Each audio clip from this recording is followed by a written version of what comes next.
Baik, Assalamualaikum, Syiralun.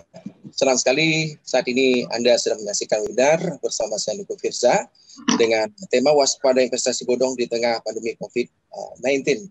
Dan jangan lupa tayangan ini dapat Anda saksikan di semua platform Facebook Serambi Group, di antaranya serambinews.com, Serambi On TV, Serambi FM, Serambi.io, dan juga toko buku Zikra. Jangan lupa pula, Syiralun, bagi Anda yang menyaksikan tayangan ini dari awal hingga akhir, akan ada giveaway yang akan dibagikan kepada Anda yang mengikuti webinar ini sampai akhir, yaitu voucher 100.000. Kami ingatkan kepada Anda peserta agar dapat mengaktifkan video Anda sebagai dokumentasi kami. Baik, yang akan menjadi moderator pada webinar kali ini adalah pemimpin perusahaan Serambi Indonesia, Bapak Muhammad Din SE, dan yang akan menjadi opening remarks adalah Kepala OJK Provinsi Aceh, yaitu Bapak Aulia Fadli. Berikutnya yang akan menjadi narasumber adalah analis eksekutif pada Direktorat Kebijakan dan Dukungan Penyidikan Departemen Penyidikan Sektor Jasa Keuangan atau anggota Sekretariat Satgas Waspada Investasi, yaitu Bapak Irham Syah. Untuk waktu dan tempat berikutnya kami akan serahkan kepada moderator, yaitu Bapak Muhammad Din SE. Kami silakan. Terima kasih Pak Niko. Assalamualaikum warahmatullahi wabarakatuh. Waalaikumsalam. Syiralun, dimanapun Anda berada, senang sekali pagi hari yang berbahagia ini saya kembali bisa menemani Anda semua pada pagi hari ini dalam webinar yang akan menampilkan Bapak Pak Aulia dan Pak Irham Syah. Tema yang kita ambil pagi hari ini adalah waspada investasi bodong di tengah pandemi COVID-19. Ya, sebelum kita masuk ke seminar, barangkali ada baiknya juga saya sampaikan sebagai pengantar bahwa investasi bodong ini sudah sangat meresahkan masyarakat. Terlalu banyak yang sudah korban dan itu penyelesaian hukumnya juga begitu rumit. Oleh sebab itulah kita sengaja mengambil tema pada waktu ini supaya masyarakat bisa sadar bahwa investasi bodong itu sangat tidak menguntungkan masyarakat gitu ya kan. Dan justru bisa menyebabkan masyarakat jatuh miskin tiba-tiba. Nah, oleh sebab itu sengaja kita tampilkan Pak Aulia Fadli sebagai pembuka acara karena memang ada kaitan dengan investasi bodong ini. Beliau adalah salah seorang pengawas dari sistem keuangan kita yang ada di Indonesia.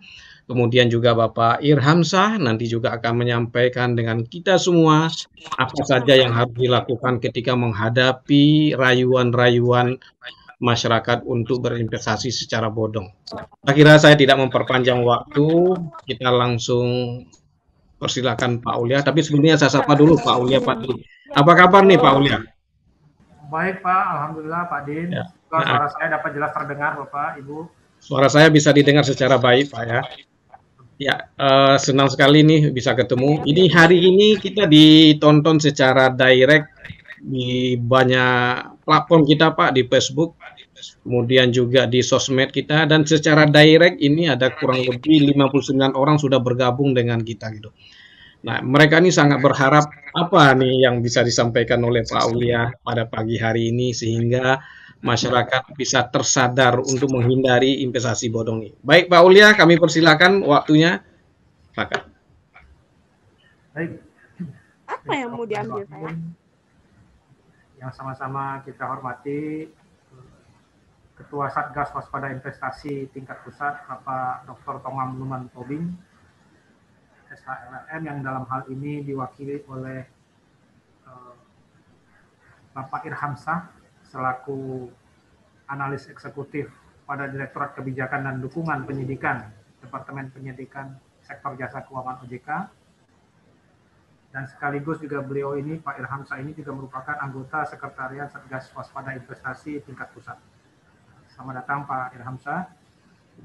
Yang saya hormati dan sama-sama kita muliakan juga Bapak Muhammad Din selaku moderator pada kegiatan pagi hari ini, Saudara host Niko Firza, terus pejabat OJK yang hadir lainnya dari OJK Aceh maupun OJK Pusat, Bapak Ibu sekalian, rekan-rekan pemirsa atau sadaralun kalau istilahnya di Serambi Podcast. Assalamualaikum warahmatullahi wabarakatuh. Waalaikumsalam. Alhamdulillahirabbil alamin. Segala puji hanya milik Allah Subhanahu wa taala, Tuhan yang Maha Esa, yang dengan kuasanya hingga kita bisa hadir kumpul di acara ini dengan sehat tanpa kurang suatu apapun. Webinar kita kali ini bertema waspada investasi bodong di tengah pandemi COVID-19. Dan tak lupa pula kita sanjung-sajikan salawat dan salam kepada junjungan kita Nabi besar Muhammad SAW yang sudah menjadi teladan dalam akhlak yang sangat sempurna di dalam kehidupan secara sosialisasi berhubungan secara manusia. Para hadirin yang kami muliakan, di dalam beberapa tahun belakangan ini sama-sama kita ketahui banyak muncul penawaran investasi maupun penghimpunan dana dalam bentuk investasi yang sangat banyak dengan memberikan kemudahan akses dan fitur yang sangat informatif. Tentunya sebagian besar penawaran tersebut ditawarkan melalui sarana website atau media online. Apalagi sekarang semuanya sudah melalui gadget, sangat gampang kita memperoleh informasi tersebut.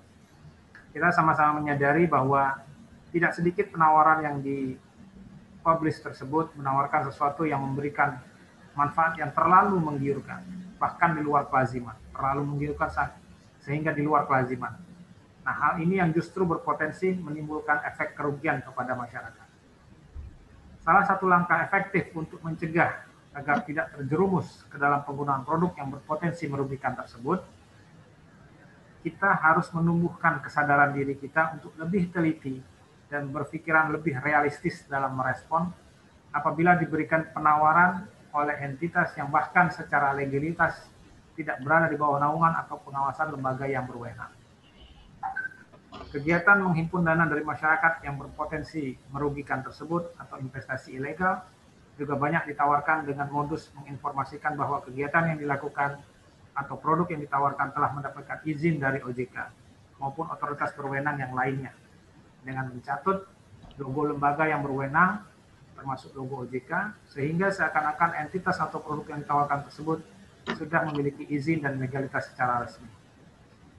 Hadirin yang berbahagia, OJK melalui tim Satgas Waspada Investasi yang mana tim SWI ini merupakan wadah koordinasi antar lembaga, diantaranya terdiri dari OJK, Kepolisian, Kejaksaan, Kementerian Perdagangan, Kementerian Komunikasi dan Informatika, Kementerian Koperasi dan UMKM, BKPM atau Badan Koordinasi Penanaman Modal, Kementerian Agama, Bank Indonesia, itu sudah sangat banyak melakukan pemblokiran alamat situs-situs internet yang diduga digunakan untuk menawarkan produk yang menimbulkan kerugian kepada masyarakat secara masif.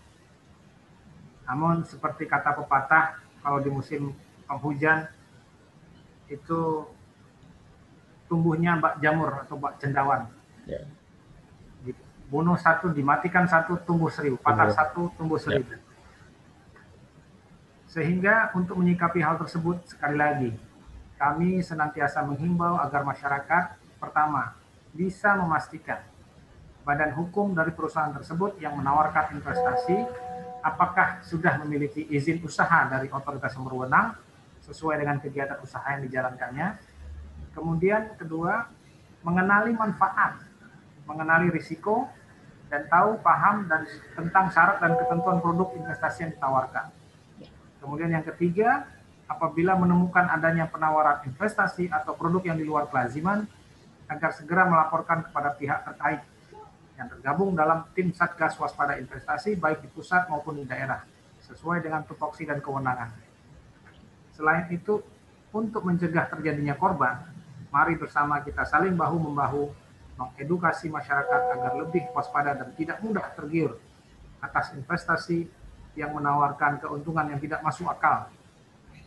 Dan bersama-sama pula kita tingkatkan literasi keuangan masyarakat Indonesia dengan memanfaatkan produk dan jasa layanan keuangan untuk meningkatkan taraf hidup kita yang lebih baik. Ingat sekali lagi, prinsipnya 2L. 2L prinsipnya Pak, Bapak Ibu sekalian. Tolong diperhatikan pertama legalitasnya, yang kedua logis atau tidaknya. Legal dan logis, ini dua unsur utama yang harus teman-teman Bapak Ibu sekalian perhatikan dalam berinvestasi. Demikian sedikit kata sambutan dari saya. Semoga kegiatan di hari ini bisa menjadi pembuka wawasan bagi kita semua, menjadi tambahan informasi yang sangat bermanfaat bagi kita semua, agar dapat dimanfaatkan dengan maksimal. Kehadiran dari Bapak Irhamsyah selaku narasumber kita nanti, tolong ditanya sebanyak mungkin supaya kita lebih paham nanti ke depannya. Demikian, semoga kita semua dilindungi oleh Allah Subhanahu wa taala. Amin ya rabbal alamin. Wabillahi taufik wal hidayah. Assalamualaikum warahmatullahi wabarakatuh. Waalaikumsalam warahmatullahi wabarakatuh. Terima kasih Pak Aulia, pembukaannya cukup baik. Dan ini juga mungkin saya mengulangi aja apa yang disampaikan Pak Aulia tadi. Ada dua hal yang kita perhatikan. Yang pertama adalah legalitasnya, yang kedua harus logis juga gitu. Karena dua hal inilah yang menyebabkan masyarakat kita terjebak atau terayu untuk melakukan investasi bodong gitu. Baik Pak Aulia, ini waktu kita masih sangat panjang. Sebelum Pak Ilham, saya mau memberikan informasi terlebih dahulu bahwa kita akan ada diskusi tanya jawab dengan para peserta kita gitu. Saya kira ini mudah-mudahan waktunya kita gunakan secara baik. Paling kurang masyarakat kita tersadar untuk memilih investasi yang benar, terutama di masa pandemi COVID ini yang kita harus berhati-hati menggunakan keuangan kita. Terima kasih sekali lagi kami sampaikan Pak Aulia, mudah-mudahan apa yang Bapak sampaikan ini menjadi pencerahan bagi kita. Kemudian kita akan masuk dengan Pak Irhamsyah. Kita sapa dulu Pak Irhamsyah. Assalamualaikum.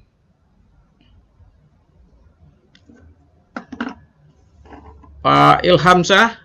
Assalamualaikum Bapak, siap. Waalaikumsalam. Pak, bisa didengar suara saya ini dengan baik Pak? Jelas Bapak, jelas. Jelas nih Pak Irhamsyah ini berada di Jakarta dan kita dipertemukan oleh teknologi Pak ya. Nah tadi Pak Aulia sudah menyampaikan betapa kita harus hati-hati untuk memilih investasi. Bahkan yang lebih aman itu adalah menginvestasi lewat bank gitu Pak kan. Nah, ini memang kapasitasnya Pak Irhamsyah untuk menyampaikan kepada masyarakat kita apa yang harus dilakukan ketika ada orang yang merayu kita untuk berinvestasi secara bodong ini, kemudian bagaimana cara menghindarinya, dan juga pilihan-pilihan investasi lain apa yang sebenarnya lebih baik dilakukan oleh masyarakat. Waktu Pak Aulia ini begitu panjang, ya kan, kami persilakan, mudah-mudahan ini bisa digunakan secara baik. Dan selepas ini kita akan diskusi dengan para peserta yang ada pada hari ini. Di layar saya lihat sudah ada 66 orang yang bergabung, tapi di Facebook juga sudah banyak sekali nih Pak Aulia, Pak Irhamsyah. Baik, kami persilakan Pak Irhamsyah, tapi sebelumnya saya perkenalkan dulu, Pak Irhamsyah ini adalah analis eksekutif pada Direktorat Kebijakan dan Dukungan Penyidikan Departemen Penyidikan Sektor Jasa Keuangan. Dan beliau juga adalah anggota Sekretariat Satgas Waspada Investasi. Silakan Pak Irhamsyah. Dan kita menyapanya dengan Cedararun yang artinya itu adalah saudaraku Pak. Oke, siap. Silakan Pak Irhamsyah. Terima kasih Pak Muhammadin. Bismillahirrahmanirrahim. Assalamualaikum warahmatullahi wabarakatuh. Yang kami hormati dan muliakan Bapak Aulia Fadli, Kepala OJK di Aceh, Bapak Muhammadin, ya, pimpinan perusahaan Serambi Indonesia di Aceh, kemudian juga rekan-rekan kami di OJK Aceh, dan juga rekan-rekan kami yang di pusat Pak, kebetulan juga hadir ada beberapa, ada Mas Wahid, ada Mbak Margaret, Bu Marina, kemudian juga rekan-rekan di Indonesia, dan juga ada Pak Niko, dan juga para sahabat Cedaralun Serambi Indonesia. Terima kasih, dan kami juga menyampaikan salam dari Pak Tonggam yang saat ini juga Pak Tonggam El Tobing yang selaku Ketua Satgas yang saat ini sedang ada acara dengan pimpinan kami Pak. Izin Pak. Jadi terima kasih tadi sudah diawali oleh Pak Aulia dengan sangat tepat sekali. Jadi kami pada kesempatan ini izinkan untuk menyampaikan materi terkait dengan waspada investasi ilegal. Kuncinya adalah tadi, waspada itu tentunya dengan dua hal. Satu adalah dengan rasional, kemudian yang kedua adalah dengan melihat ketentuan hukumnya. Itu intinya. Untuk itu kita bisa mulai. Untuk tayangannya bisa ditayangkan Mas Rahmat, izin? Atau nanti siapa yang menayangkan atau langsung gitu aja? Kita ada boleh pakai tayangan Pak atau langsung? Boleh, silakan Pak. Slide. Nah, silakan. Oke, bisa dibantu tayangannya Mas Rahmat atau untuk itu? Siap. Oke, siap. Bapak Ibu sekalian yang kami hormati, jadi pada kesempatan ini kami dari Satgas ingin menyampaikan beberapa hal. Yang pertama terkait dengan kondisi saat ini, seperti tadi disampaikan oleh Pak Aulia maupun Pak Muhammadin, bagaimana kemudian pentingnya kita memahami betul apakah itu investasi, kemudian apa penyebab-penyebab terjadinya investasi ilegal, kemudian tindakan yang telah dilakukan oleh Satgas. Satgas di sini, izin Bapak, ada dua. Satgas pusat, Satgas Waspada Investasi di pusat yang di Jakarta, kemudian juga ada tim kerja di masing-masing KR, kantor regional, dan juga di masing-masing KU. Jadi kita sama-sama bersinergi untuk menguatkan proses untuk penguatan penegakan hukum terhadap penanganan investasi ilegal. Dan kemudian juga kami juga sampaikan. Virtualnya apa? Maaf Pak, belum nampak slide-nya Pak. Siap, lagi disiapkan sambil menyiapkan Pak. Jadi kita ada sambil kita ngobrol. Ya, siap. Jadi bukan host, jadi saya dibikinkan jadi host juga. Ya, siap. Bisa saya share. Ya, jadi 4 poin inilah yang nanti bisa kita diskusi dan menizin Pak Din. Ya. Jadi kalau nanti seandainya dalam penyajian materi ini kami juga nanti ada tanya jawab, kita buka saja ya. Sambil nanti untuk sesi yang resminya tanya jawab. Jadi ini kita fleksibel saja kalau diperkenankan. Ya, siap. Ya. Jadi mungkin yang bisa kami sampaikan di awal adalah beberapa kejadian penting terkait dengan waspada investasi ini sudah terjadi dan kerugiannya cukup signifikan. Jadi beberapa hal atau beberapa kejadian yang bisa kami urai satu-satu sebagai contoh. Misalnya ini adalah yang paling mudah adalah yang sudah terjadi Koperasi Pandawa. Jadi Pandawa ini ada di Depok. Di sini yang kami ingin sampaikan adalah di Pandawa ini ada tiga aktivitas yang dilakukan oleh si pelaku utamanya. Itu adalah Nuryanto. Beliau ini gelarnya MBA, Pak. Tapi Master Bubur Ayam, bukan Master Bubur Ayam. Ya. Jadi mohon Bapak Ibu, jadi terutama para sahabat di Pak Sandi Indonesia. Juga Pak ya. Iya, jadi seperti ini kadang-kadang kita kok bisa ya kok. Tidak perlu sekolah tinggi kok bisa seperti itu. Nah, ini nanti kita sama-sama kita lihat seperti apa. Di sini Pandawa ini ada 3 tadi, ada Nuryanto, kemudian ada Nuryanto dan saudara-saudara atau mungkin kerabatnya, itu namanya kita sebut sebagai satu sendiri. Jadi ada Pandawa, Nuryanto, Pandawa, dan kemudian ada Koperasi Pandawa, ada 3. Nah, kemudian ini jumlah korbannya cukup fantastis, sekitar 549.000. Ya, itu cukup besar. Kemudian juga kerugiannya sampai kepada angka di 3,8 T sekitar itu. Ya, kebetulan juga ada Mas Wahid yang waktu itu menjadi salah satu yang didengar keterangannya Pak di pengadilan.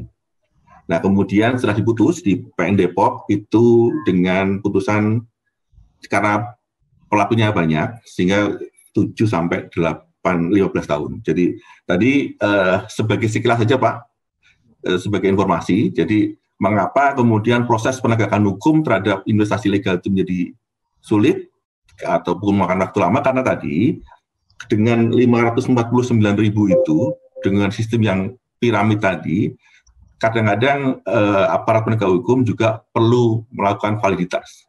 Siapa pelakunya yang sebenarnya? Ada pelaku, ada korban. Mungkin bisa ke slide nomor 4 saja, kalau boleh, Pak. Izin Pak, Mas Rahmat atau ya.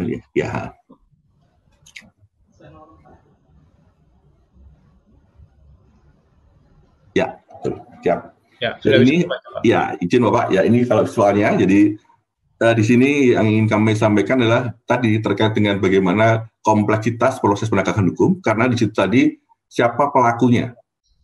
Apakah dia pelaku, apakah dia korban, ataukah dia pelaku sekaligus korban, atau korban sekaligus pelaku. Kita akan lihat nanti kalau misalnya ada 7 layer atau lebih dari 7 layer ke bawah, itu kan menjadi sangat sulit. Jadi disitulah problematika pada waktu proses penegakan hukum yang terkait dengan sistem yang seperti ini, atau yang kita sebut sebagai multi level ini, atau sistem piramida, atau skema Ponzi kalau mungkin istilahnya. Nah kemudian kami geser ke slide artinya ke contoh yang kedua adalah PT Cakrabuana PT Cakrabuana Sukses Indonesia, Pak. Ini kebetulan Bapak Ibu sekalian yang kami hormati, ini ada di Cirebon. Bisa Bapak bayangkan di Cirebon itu berapa jumlah penduduknya di sana. Di sini korbannya 170.000. Ini adalah koperasi yang kemudian menyalahgunakan izinnya dengan melakukan penjualan emas. Polanya adalah dia menjual emas, tetapi emasnya itu kemudian pada waktu orang beli, dia bilang bahwa emas tadi kalau dititip akan mendapatkan bonus lagi. Nah ini yang kemudian menjadi orang tertarik, jadi plus-plus bonusnya. Nah ini yang kemudian korbannya menjadi sekitar 170.000. Banyak kan kalangan di PNS, Pak. Bahkan kami waktu itu sempat ketemu dengan beberapa yang jadi korban PNS dan kebetulan di Departemen Agama, Pak. Jadi memang ini yang menjadi kita perlu karena pada waktu itu yang menjadi menarik dari teman-teman di sana adalah bahwa ketika kemudian ada tawaran seperti itu, mereka mengira adalah kalau saya seperti itu berarti saya bisa pinjam bank. Ketika pinjam ke bank, kemudian dia masukkan ke sana sehingga nanti dia berharap cicilan banknya itu dibayar dengan bunga yang dapat dari kegiatan di investasi di Cakrabuana tadi. Ini yang mohon kami juga ingatkan kembali dan juga saya sendiri pribadi juga, Pak. Jadi hati-hati di sini. Nah kemudian di situ sudah diproses 7 tahun, kemudian kerugian sekitar 18T. Pandawa dan Cakrabuana ini hal yang menarik adalah ketika kemudian diputus, Pak. Nah ini kan ada aset-aset yang kemudian harus dilelang. Nah ini yang kemudian menjadi sulit karena sepertinya kan kalau seperti ini asetnya biasanya mobil, tanah dan sebagainya ini juga harganya turun. Yeah. Dan juga prosentasenya juga tidak semuanya kan bisa tercover oleh aparat. Sehingga ini kadang-kadang bagaimana membaginya ini juga menjadi masalah tersendiri. Kemudian juga ada GCG Asia. Ini baru saja ini korbannya 4.000, kerugiannya sekitar 4T. Nah kemudian yang menarik yang ingin kami sampaikan juga kepada Bapak Ibu sekalian, ini adalah terkait dengan kasus travel umroh. Ini total, ini ada first travel, Abuto dan sebagainya. Ini korbannya sekitar 164 sekian. Dan yang di sini adalah sebetulnya yang menjadi permasalahan adalah ketika kemudian para pelaku usaha ini, pelaku 4 travel ini adalah ketika mereka menjaring para pesertanya, calon peserta, sehingga kemudian dengan cara multi level tadi, Pak. Jadi angka sekian bisa umur dan sebagainya. Ini yang sebetulnya kami juga perlu kami sampaikan. Mohon ini berhati-hati dengan tawaran seperti ini karena secara rasional misalnya angka tertentu di Kementerian Agama tentu sudah mencantumkan kira-kira kalau misalnya kita akan umroh itu sekitar 20 atau 20 dan sekian. Ya. Itu baru. Nah, tapi kalau kemudian ada 8 juta atau 15 atau 14 ini kita harus berhati-hati. Apakah betul, apakah tidak? Sekarang di Kemenakun juga ada sistemnya, Pak, untuk kemudian kita bisa men-trace, oh ini kita sudah benar-benar di travel umroh yang pasti bisa memberangkatkan. Ini yang kemudian kami juga ingin sampaikan. Nah, kemudian juga ada Dream for Freedom. Yang menarik di sini, Dream for Freedom ini adalah semboyan Bapak Ibu sekalian. Jadi tidak tidak penting masuk akal. Yang penting adalah masuk rekening atau masuk kantong. Nah, ini Pak, jadi ini adalah korbannya sekitar 7.000. Nah, kemudian kerugiannya sekitar 3,5 T. Nah, dari keseluruhan yang ini, dan kemudian ditambah yang lain, maka total di tahun 2009 sampai tahun 2019 itu ada kira-kira 92 triliun kerugian itu. Jadi Bapak Ibu bisa bayangkan kalau ini bisa kita gunakan untuk pembangunan tentunya akan sangat bermanfaat. Tapi kalau kemudian seperti ini kan kita juga banyak menderita kerugian. Jadi ini yang sebetulnya mengapa kemudian tadi waspada penting, rasional penting, kemudian legal itu penting, itu adalah supaya kita berhati-hati. Kalau dalam kata singkat sih sebetulnya Bismillahirrahmanirrahim Pak, itu yang penting juga. Oke, kita lanjut. Ya, berikutnya, terusan berikutnya. Nah, kemudian ini adalah terkait beberapa permasalahan investasi legal. Jadi, pertama adalah menjanjikan keuntungan yang tidak wajar dalam waktu cepat. Jadi, mohon Bapak dan Ibu sekalian, seperti yang kami sampaikan tadi di awal, bahwa tawaran-tawaran itu biasanya mereka menjanjikan bunga, tadi betul Pak, di atas bunga bank atau suku bunga bank. Sehingga kemudian tertarik. Misalnya 15 hari, 30% dan sebagainya. Ini yang perlu dibahas. Jadi kalau ada tawaran-tawaran yang kemudian di atas suku bunga bank, itu harus dilihat. Ya memang di OJK sendiri ada pasar modal, selain perbankan, ada kemudian KMB, tapi kemudian kita ambil benchmark dulu. Karena semakin tinggi risikonya, tentu kita harus berhati-hati. Nah kemudian menjanjikan bonus dan perekrutan anggota baru, member get member. Jadi sebetulnya MLM tidak salah sistemnya Pak. Jadi multi-level marketing Bapak Ibu sekalian, multi-level marketing sebenarnya suatu sistem untuk penjualan langsung. Itu sah-sah saja dan itu diatur. Tapi kemudian yang dikhawatirkan adalah member get member ini. Jadi dia bukan jualan produk, tetapi cari orang untuk kemudian ditarik menjadi pesertanya. Dan kemudian ya itu yang terjadi piramida, dari skema piramida. Kemudian yang ketiga, ini yang sangat menarik adalah tokoh-tokoh yang kemudian dijadikan untuk penggait atau penarik minat para calon korban tadi. Bisa jadi tokoh agama, bisa artis, bisa apa gitu ya. Siapa, jadi ada tokoh masyarakat, kemudian tokoh agama yang kita sebut sebagai Thomas dan Toga tadi Pak. Jadi ini mohon nanti ini juga kita bisa sering ke yang lainnya supaya nanti kita bisa sama-sama mencegah dan menanggulangi ini. Kemudian klaim tanpa risiko. Nah, sebuah kegiatan usaha tentu pasti ada risikonya. Nah, ini kadang-kadang tadi rasionalnya dibelakangkan. Jadi seolah untung terus padahal sebetulnya ada risiko-risiko yang muncul di situ. Nah, ini yang kemudian perlu dilihat. Benar-benar dilihat, dicernakan. Misalnya sebetulnya bagaimana sih kelangsungan usaha dari si perusahaan tadi. Itu kan harus kita lihat. Kemudian legalitas tidak jelas. Nah, ini yang sebetulnya kami juga ingin sampaikan. Kenapa kita sebut ilegal itu sementara ini kami melihat ada 3 hal yang kami perhatikan. Satu adalah dia tidak memiliki izin. Ya, kemudian yang kedua memiliki izin tapi tidak mempunyai izin usaha. Misalnya dia punya SIUP tetapi dia tidak punya SIUP L. SIUP L itu adalah ketika kita akan melakukan kegiatan dengan melakukan penjualan langsung. Yang ketiga adalah memiliki izin kelembagaan dan izin usaha namun melakukan kegiatan yang tidak sesuai dengan izinnya. Misalnya tadi koperasi kemudian melakukan kegiatan yang seperti tadi di CSI dan sebagainya. Jadi inilah permasalahan-permasalahan yang perlu Bapak dan Ibu nanti sama-sama kita juga melihat, kita cermati, kita juga untuk bahan kita sebagai untuk waspada dalam menghadapi tawaran-tawaran tadi. Izin slide berikutnya. Mungkin sampai di sini ada mau kita diskusikan Pak, justru juga supaya nanti kita nggak jenuh Pak Jin, silakan Pak. Nah, lanjut aja dulu Pak nih. Baik, siap Pak, siap. Nah kemudian ini adalah fintech financial technology peer-to-peer lending. Kita sebutnya adalah P2P lending, Pak. Jadi ini sistem pendanaan gotong royong. Ini POJK-nya POJK 77. Kalau tadi Bapak dan Ibu sekalian mencoba untuk melihat di situs kami ini ada. Kemudian ini kenapa kami tampilkan di sini? Karena saat ini banyak sekali Bapak Ibu sekalian tawaran-tawaran yang kemudian seolah-olah dia berizin, seolah dia ada fintech legal, tapi sebenarnya ilegal. Jadi saat ini yang di data kami dan sudah berizin di kami adalah 157. Dan Bapak Ibu sekalian bisa lihat kontribusinya di sini adalah jumlah entitas peminjamnya 26,5 ini untuk entitas peminjamnya, kemudian entitas pemberi pinjamnya adalah 663 dan kemudian yang berputar di sana itu 116,9 T.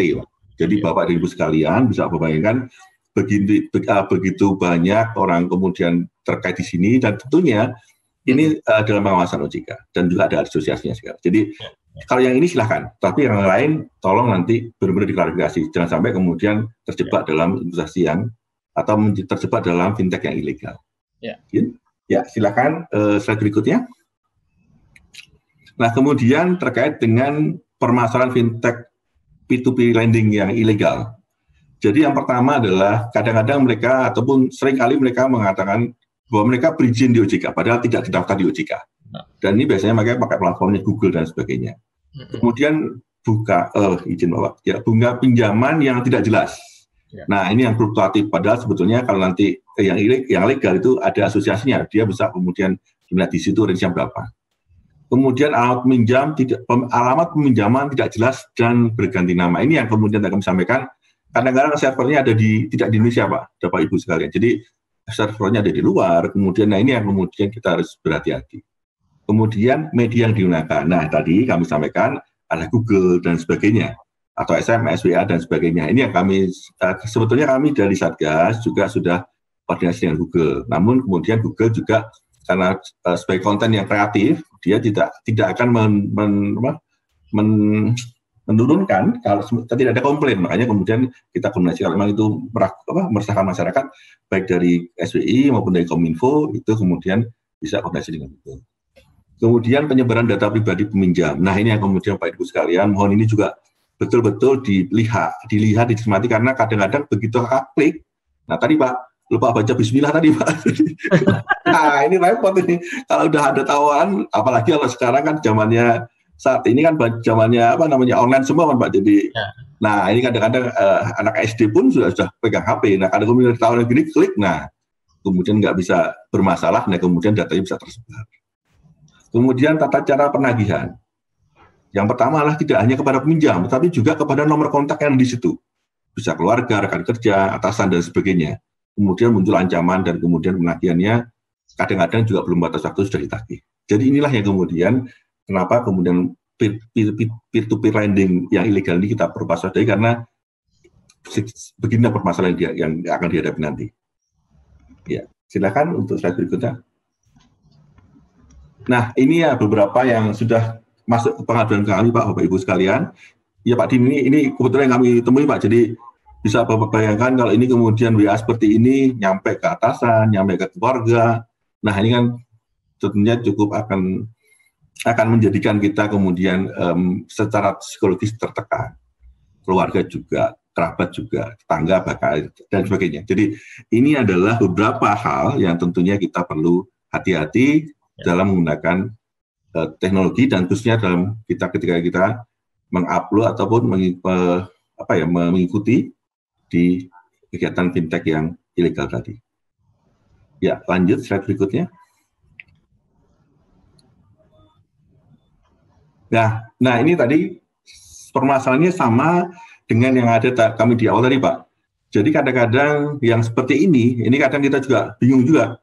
Ini sebetulnya korban atau pelaku atau dua-duanya. Artinya begini, kadang-kadang karena tawaran-tawaran itu banyak, sehingga orang kemudian masuk dia mengapply kemudian dapat pinjaman. Nah, setelah dapat pinjaman, karena sebetulnya kan kalau kita pinjam itu tentunya kan kita punya tujuan, dan kita tentu kan kita akan mengembalikan pinjaman. Tapi kemudian yang terjadi adalah ketika dia pinjam, kemudian dia melihat kok ada aplikasi lain, dia apply lagi. Jadi kadang-kadang dia apply satu aplikasi, dapat, kemudian dia tutup aplikasi yang lain, buka lagi dan sebagainya. Sehingga di sini kami menjumpai ada salah satu yang merasa dirinya korban tadi, kemudian dia sudah mengaku sudah mengikuti 141 aplikasi. Nah, ini yang kemudian tadi saya sampaikan, kalau seperti ini kan kadang-kadang juga kita ragu, apakah ini korban atau pelaku, atau malah dua-duanya, pelaku sekaligus korban. Ya, Mbak. Ya, bisa lanjut ke slide berikutnya.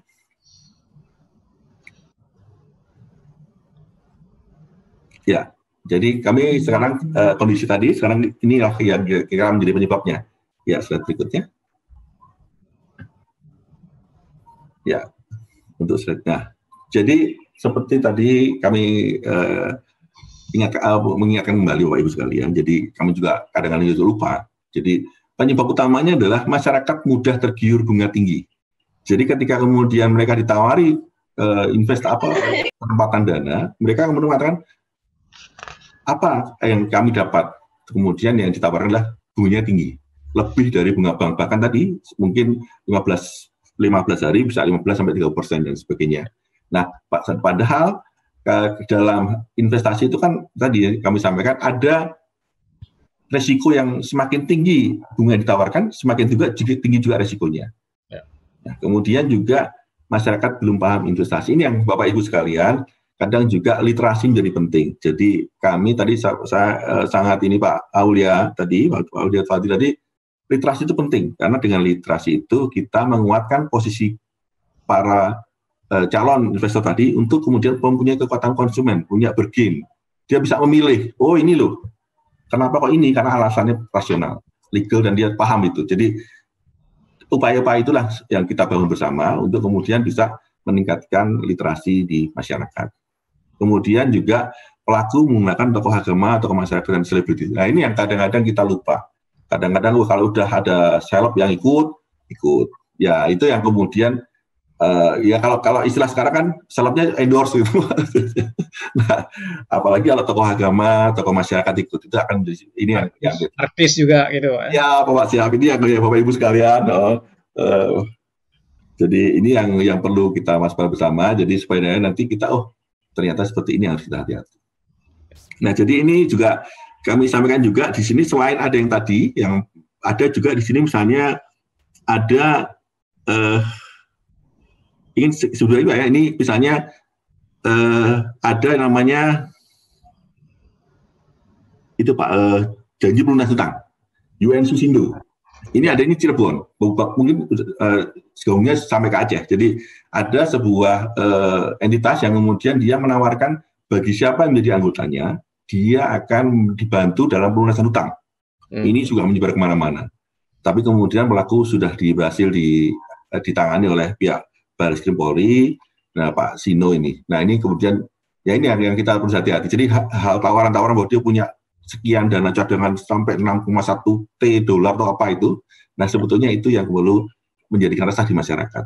Nah kemudian dampak yang timbul adalah ini yang sebetulnya kami juga harus berhati-hati. Dan juga kita semua adalah kalau ini terus-terusan tentunya kan produk-produk yang legal akan terkikis Pak. Masyarakat nggak percaya lagi, wah ini kalau gitu ngapain? Nah itu yang kita jaga supaya nanti ini nggak terjadi seperti itu. Nah kemudian juga tadi korbannya melalui tekanan dan sebagainya, bahkan ada yang kemudian sakit, keluar dari pekerjaan dan sebagainya.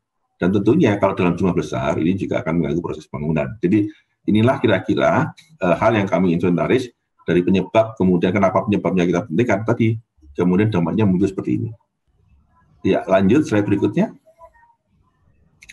Nah sementara jadi awalnya jadi nanti kami juga akan sampaikan statistiknya Pak. Jadi fintech ini karena munculnya di tahun 2016 dan ke sana, ini tentunya kami juga bagi. Jadi tadi ada entitas yang umum.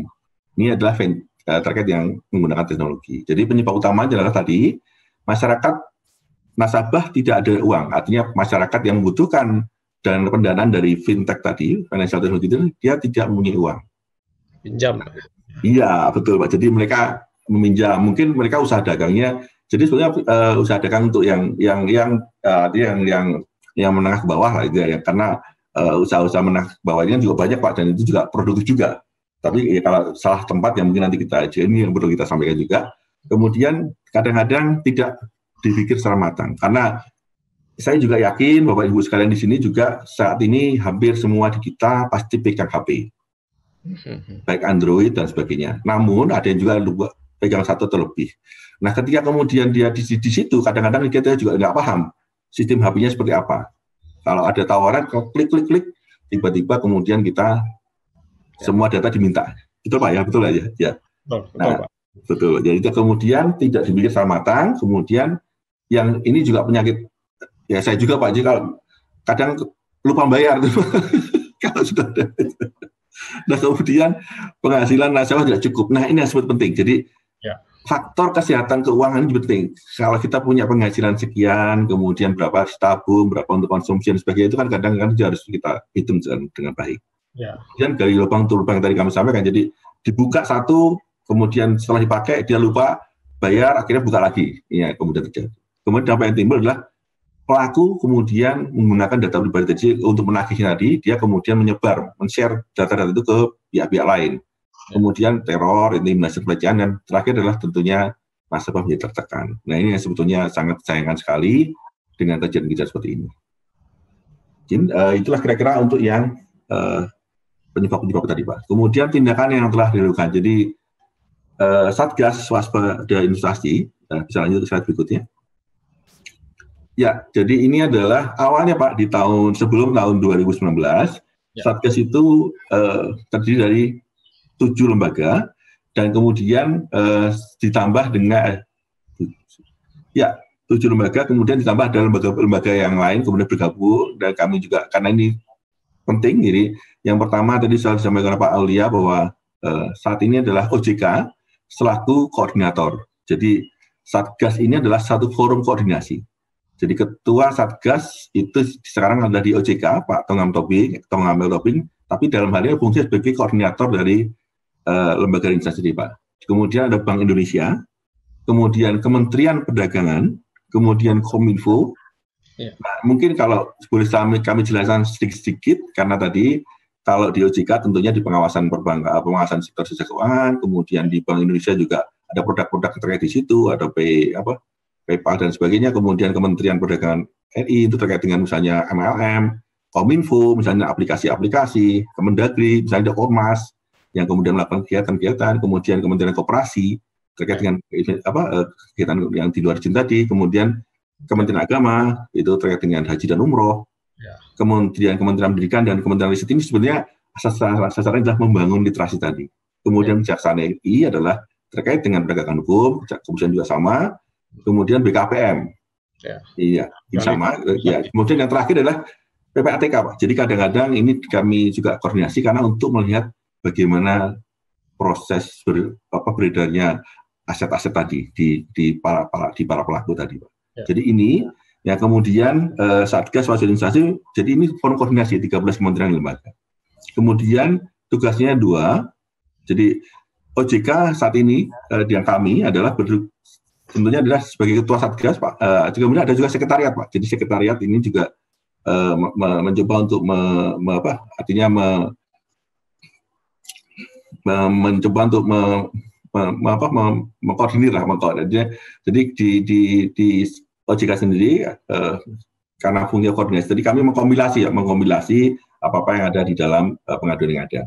Nah, kemudian memberikan upaya perlindungan konsumen dan masyarakat serta mengkomunikasikan penanganan dengan institusi terkait. Jadi yang di sini yang penting, Bapak Ibu sekalian, kadang-kadang pelaku ini karena kreatifnya, dia melihat ada sisi lemahnya di masing-masing kewenangan di masing-masing lembaga tadi. Nah, ini yang kemudian digunakan untuk mencari celah-celah tadi. Jadi kenapa ini menjadi penting untuk dikoordinasikan supaya nanti sebetulnya ini bentuk kegiatan ini seperti apa, kemudian apa yang harus dimiliki oleh pelaku-pelaku tadi ataupun apa yang dilanggar. Di sinilah makanya forum koordinasi menjadi penting di sini. Izin Pak, jalan lanjut.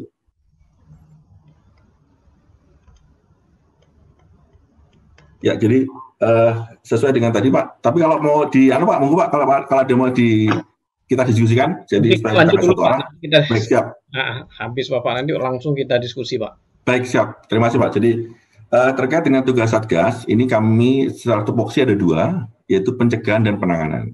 Pencegahan tadi, satu adalah pemantauan kegiatan investasi legal. Jadi kami mencoba untuk melihat bagaimana kemudian pengaduan-pengaduan yang masuk dari masyarakat, kemudian juga hasil koordinasi dengan instansi lembaga terkait, dan kemudian itu dikoordinasikan, Pak. Jadi kita bahas di dalam forum rapat, kemudian juga dengan cara seperti ini, Pak, kami juga terima kasih terbantu. Jadi ini kita edukasi masyarakat sehingga kemudian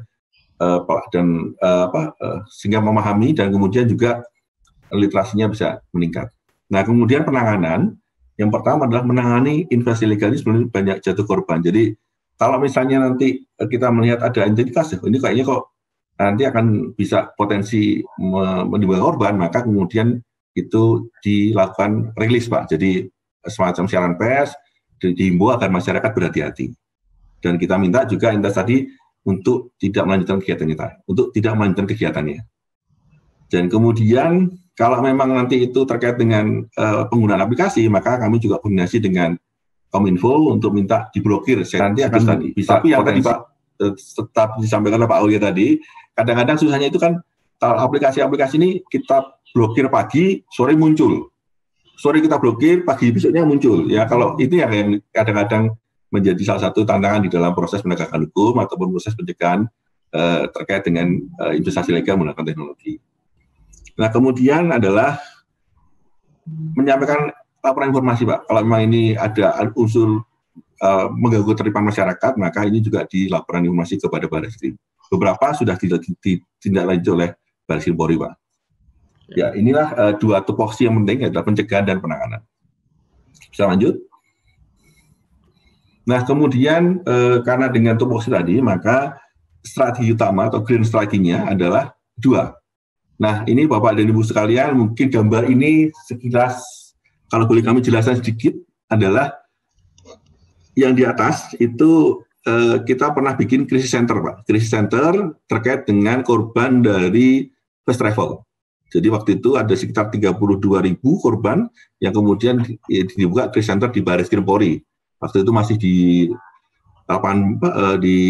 Gambir waktu itu, Pak. Jadi ini kira-kira seperti ini. Kami juga sangat menyayangkan sekali karena banyak korban yang kemudian mungkin satu keluarga yang sedang ingin umroh kemudian mengalami hal yang seperti ini. Kemudian di bawah ini ada ini adalah pelaku yang terkait dengan fintech yang ilegal, Pak. Nah, kemudian ini juga para pelaku first travel juga ada. Jadi ini beberapa hal yang kemudian dilakukan penegakan hukum oleh rekan-rekan yang dari SUI yang ada di Polri dan kemudian di Kejaksaan. Kemudian tindakan preventifnya adalah izin Bapak Ibu sekalian, satu adalah meningkatkan literasi dan inklusi keuangan. Jadi tadi sudah kami sampaikan meningkatkan literasi keuangan itu penting karena untuk menguatkan posisi dan kekuatan konsumen. Kemudian memperkuat Satgas Waspada Investasi. Nah, ini kami juga selalu senantiasa dengan rapat koordinasi baik di daerah, di pusat ini supaya nanti kita punya satu informasi yang sama. Sehingga kemudian pada waktu menghadapi ataupun menemui masalah-masalah terkait dengan investasi ilegal ini kita punya satu proses penanganan yang bisa cepat dan kemudian bisa dapat komprehensif. Nah, kemudian mewajibkan seluruh pelaku industri keuangan yang belum terdaftar, khususnya AKM, fintech dan pegawai swasta untuk segera mendapatkan izin dari OJK. Kemudian tadi merespon cepat pengaduan, kami juga sedang mengembangkan ada aplikasi SiAwas yang kemudian itu juga akan kami gunakan untuk bagaimana kita bisa merespon pengaduan-pengaduan dengan cepat. Kemudian publikasi kegiatan investasi ini sehingga tujuannya adalah supaya trennya menurun, Pak. Bapak Ibu sekalian. Jadi dengan himbauan melalui media itu kami berharap juga akan bisa meningkatkan jumlah korban dari investasi ilegal. Kemudian secara represif itu tadi yang pertama adalah menangani investasi ilegal sebelum banyak korban dengan menghentikan aktivitas. Jadi dengan rilis tadi, dengan himbauan tadi, itu diharapkan masyarakat dan pelaku usaha yang tadi melakukan kegiatan investasi ilegal tadi kemudian tidak menghentikan atau tidak melanjutkan dan masyarakat juga tidak mengikutinya. Kemudian proses hukum penting karena kadang-kadang kalau sudah korbannya sudah banyak, kemudian resah dan ini kemudian perlu adanya suatu proses untuk penegakan hukumnya. Jadi ini kira-kira grand strategi dalam proses penanganan investasi ilegal yang dilakukan oleh Satgas Waspada Investasi. Selanjutnya kepada slide berikutnya. Nah, izin Pak Din dan Bapak Ibu sekalian, Pak Aulia, ini adalah yang sudah kami lakukan di Satgas, itu ini kami bagi dari tahun 2017 sampai tahun 2020. Bahkan ini sampai per September kemarin. Nah, di sini kalau Bapak dan Ibu sekalian bisa lihat bagaimana tahun 2017 yang tadi kami sampaikan di tahun 2017 itu belum ada fintech karena fintech itu muncul itu di tahun 2018 karena sudah mulai efektif sana. Di sini yang ingin kami sampaikan bahwa di tahun 2017 itu ada 79 investasi ilegal. Dan tentunya yang paling banyak adalah yang terkait dengan bagaimana orang kemudian meminta para korbannya menempatkan uang dan juga di forex. Nah, ini yang juga. Jadi, kami juga sampaikan juga Bapak Ibu, misalnya ada forex yang kemudian dia mengatakan sudah berizin di otoritas negara lain, tolong kalau ada tawaran seperti itu, Bapak dan Ibu bisa menyampaikan ke Satgas supaya nanti kita bisa melihat apakah izin itu apakah dia sudah berizin di Indonesia. Karena walaupun dia sudah berizin di otoritas negara lain, dia juga tentunya harus berizin di Indonesia. Nah, kemudian di tahun 2018, maka ada 106 investasi legal, kemudian ada 404 peer-to-peer lending. Nah, ini yang kemudian mulai muncul di sini. Jadi, bisa Bapak Ibu bayangkan, sedemikian cepat, fintech legal itu muncul di situ. Nah, ini yang kemudian kami, dan tentunya tadi forex tetap di peringkat yang tinggi juga, di nomor 2. Kemudian di tahun 2019, investasi legal terkait dengan fintech juga masih banyak. Ini ada 442, kemudian 68 ini ada gade ilegal. Jadi waktu sebelumnya kami juga di OJK sudah menerbitkan peraturan POJK 31 terkait dengan gade-gade ilegal, Bapak Ibu sekalian. Gade swasta yang kemudian itu sebetulnya untuk memantau supaya masyarakat juga terlindungi bagi yang melakukan kegiatan aktivitas penggadean di luar PT Pergadean. Jadi ini itu yang gade-gade swasta tadi. Nah, di sini ada 1.493 fintech ilegal. Nah, ini demikian sangat banyaknya terkait dengan investasi legal. Kemudian di 2020 per September, jadi ini adalah rilis kami sampai yang sudah dikeluarkan kemarin. Nah, ini ada 195 investasi legal, kemudian 75 itu gade ilegal, dan 820 fintech ilegal. Jadi secara tren memang fintech ilegal itu menurun, tapi variasinya di entitas ilegal itu juga semakin banyak. Ini kadang-kadang kami juga himbau kepada Bapak Ibu sekalian, dan kami juga bahwa literasi itu penting karena ketika kemudian kita memahami betul, sehingga kita bisa memilah, dan kemudian bisa mengambil keputusan dengan tepat ketika kita akan menempatkan dana di dalam kegiatan-kegiatan untuk kedepannya. Ya, izin slide berikutnya. Ya, slide-nya masih ada beberapa lagi, Pak. Sebentar, Pak. Ini mungkin nggak banyak sih, Pak. Nggak banyak nih. Jadi nggak apa-apa, nih masih ada waktu, Pak. Ya, ada berapa menit, Pak? Ada diskusi lebih banyak. Ada izin berapa menit?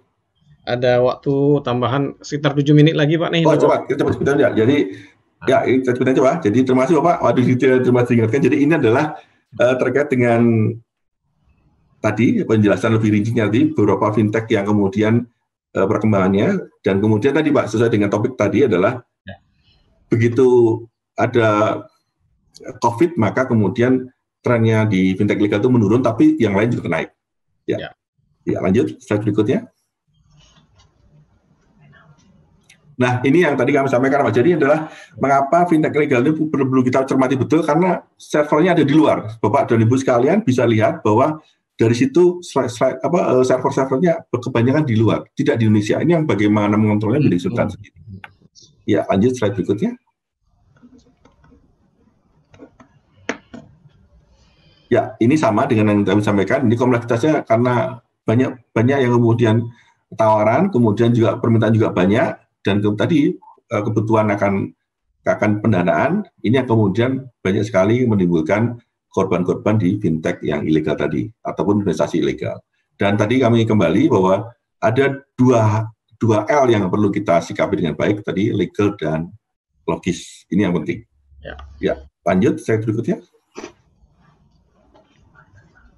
Nah, ini adalah beberapa hal yang telah dilakukan oleh Satgas. Yang pertama, secara preventif ada cyber patroli, Pak, ini dengan Kominfo, kemudian edukasi, kemudian beberapa hal itu adalah mendorong untuk artinya kita kerjasama dengan perbankan, payment system untuk supaya memantau hal yang seperti itu. Artinya ketika kemudian entitas itu akan melakukan kegiatan peer-to-peer, itu kan salah satunya adalah dia harus mendaftarkan aplikasi dan sebagainya tadi. Kemudian operasi adalah menghentikan kegiatan fintech ilegal, kemudian blokir, dan kemudian LI ke Barreskrim. Seperti yang tadi kami sampaikan di awal, ada gambar bahwa ada pelaku fintech yang sudah di proses hukum. Lanjut, slide berikutnya. Nah, ini ada beberapa tips yang penting buat Bapak Ibu sekalian. Ini yang kami poin di sini, Pak. Jadi yang pertama, pinjam pada fintech yang terdaftar. Kemudian pinjam sesuai dengan kebutuhan, pinjam untuk kepentingan yang produktif. Yang terakhir adalah pahami manfaat, biaya, bunga, dan jangka waktu, denda, serta risikonya. Ini penting sekali tipsnya ini, karena dengan itu maka kita perlu kehati-hatian ketika kita memilih fintech yang legal tadi. Jin, bisa lanjut saya berikutnya? Ya, lanjut. Ya, ini adalah beberapa yang kami, ini bisa kita jujur saja, ada pelaku, korban, kemudian perangkat hukum dan penegak hukum. Ini intinya adalah yang ini kami tekankan kepada yang korban, Bapak Ibu sekalian. Izin Pak, kami juga dibantu. Jadi kadang-kadang korban tuh nggak mau lapor karena malu.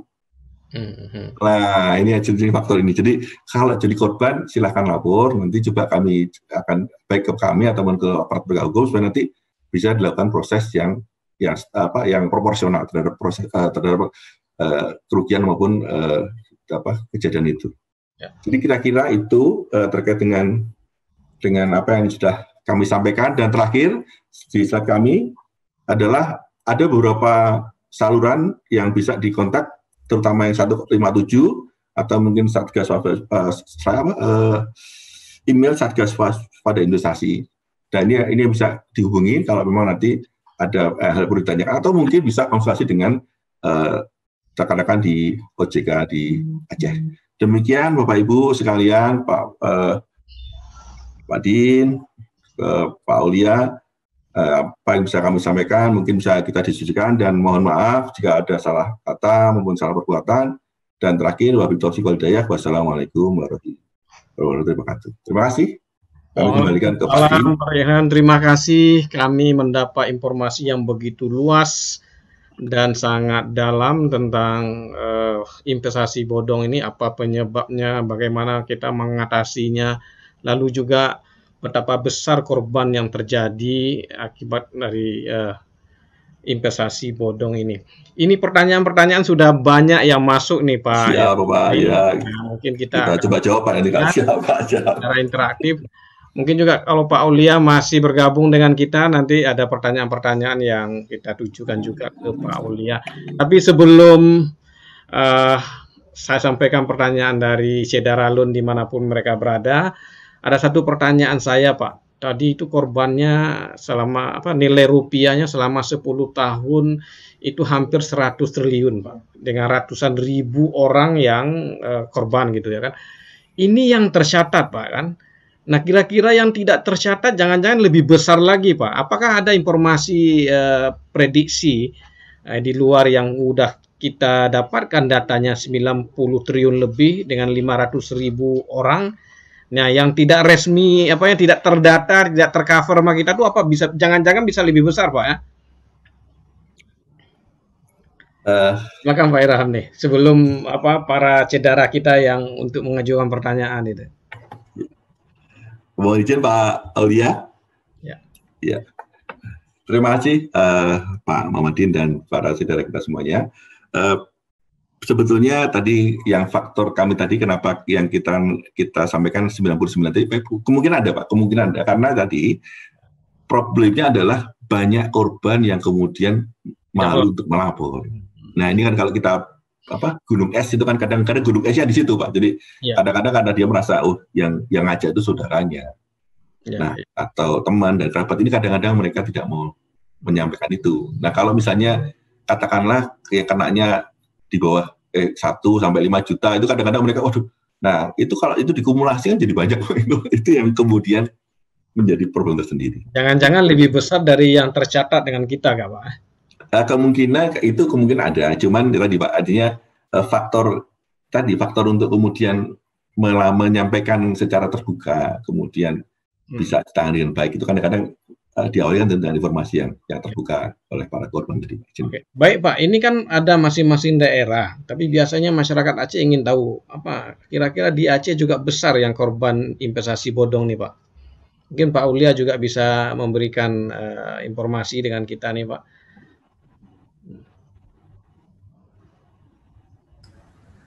Baik Pak Din. Memang kalau investasi bodong di Aceh itu ada beberapa yang sudah kami konfirmasikan. Kemarin terakhir dia kalau nggak salah namanya apa ya, saya lupa namanya. Tapi dia posisinya waktu itu alamatnya di Malang, Pak. Justru kami itu tahunya dari teman-teman di daerah Jawa Timur situ yang konfirmasi ke OJK Aceh. Bukan dari korban atau nasabahnya ya Pak, tapi dari teman-teman di OJK sana ngasih tahu Pak Aulia ini dari ada koperasi Aceh, tapi dia beroperasi di Malang. Mengumpulkan ininya dari sana gitu, dari Malang. Mau konfirmasi benar apa enggak ya. Setelah kita tanya-tanya memang sudah tidak terdaftar, dia sudah tidak terdaftar. Jadi bodong lah, ilegal. Ya. Nah, yang seperti Pak Irhamsyah sampaikan tadi, kalau burung Acehnya kan male Pak, menyong kan. Malu kalau ketahuan Pak gitu ya. Nah, kalau sudah ketahuannya di istilahnya kalau di sana itu dikerjain orang, ditipu orang, malu. Jadi nggak ngomong, nggak cerita gitu. Apalagi tadi ada unsur misalnya nggak enak sama saudara apa segala macam, karena yang nawarin dari pertama tuh mungkin dari saudaranya gitu. Nah, hal-hal seperti ini mungkin bisa menjadi pelajaran buat kita semua. Kondisi COVID ini memang menimbulkan semacam kesempatan lah bagi pihak-pihak yang tidak bertanggung jawab. Ya, ingin mendapat keuntungan yang lebih besar. Betul. Jadi kita lagi butuh uang misalnya butuh uang, tapi mereka menawarkannya dalam bentuk investasi. Kalau misalnya gitu ya, gampangnya mungkin secara kan tadi kuncinya 2L tadi ya Pak, Bapak-bapak sekalian, Ibu-ibu ya, logis dan legal. Logis nggak ya, legal nggak ya? Kalau di perhitungan logika gitu ya, kalau saya usaha satu bisnis gitu ya, yang bisa mendatangkan keuntungan luar biasa buat saya, apa masuk di akal gitu Pak ya? Itu secara logika saya nggak mau ngajak-ngajak orang lain, saya aja sendiri biar saya yang kaya. Kenapa harus banyak orang Pak? Gitu. Betul Pak, kan banyak orang berarti saingan saya kan. Istilahnya kita jualan apalah gitu ya. Sekarang lagi ngetren itu apa, keladi tikus, bunga, aglonema apa segala macam. Kan kita ngajak-ngajak orang lain untuk investasi di sana tuh, ayo tanam ini. Nah, itu kan belum ini ya, belum ya, kalau bagi yang suka memang bagus dan bisa ya mungkin monggo gitu. Tapi bagi kita yang belum punya pengalaman, belum punya kemampuan untuk berinvestasi di hal-hal tersebut, ya kita cari tahu. Apalagi belum logis gitu Pak ya? Ya, apalagi ditawarkan kalau nabung 1.000 bisa dapat 100.000. Itu hanya uang aja yang bisa seperti itu Pak. Ya, itu dia. Baik Pak Aulia nih, ini kita sapa dulu, banyak juga saudara kita nih yang akan bertanya. Ini ada salah satu Rega Tri Agustian dari Universitas Bina Insan ya.